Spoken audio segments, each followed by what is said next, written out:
समस्तंकु शुभ संध्या। मु आपण मानकर उपस्थापक डॉक्टर मौसा। मु सठिक डाक्तरी परामर्श आपण मानकु देबी एवं आपण मानकर समस्त असुविधार समाधान करिबारे सहायता करिबी। तेणु आउ समय नष्ट न करी गोटे कॉल रिसीव करिबा। नमस्कार, आपण मते सुनी पारुछंती तो?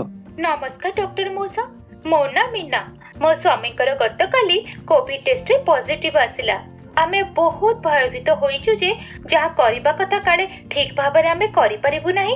तेणु आपण दया करी हमको कहि परिबे कि एक कोविड-19 पॉजिटिव रोगी गृह संगरोध रे कोन करिवे?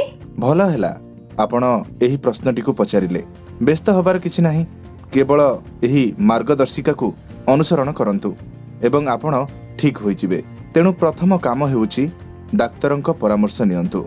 आपण डाक्तरंक सहित 1075 रे बा ई संजीवनी को 911123978046 को कॉल करी संपर्क करि परिबे।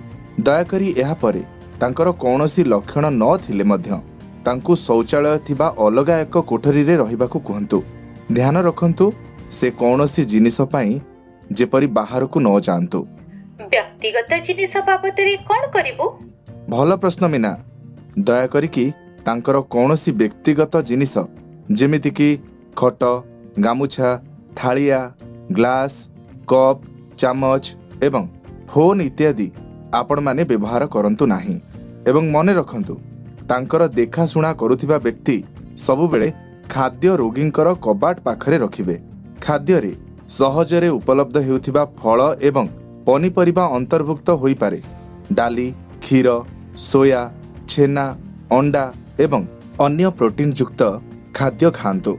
ओह, एहा मध्य मने रखंतु गोटिए दिन रे 8 रु 10 ग्लास पानी पियंतु।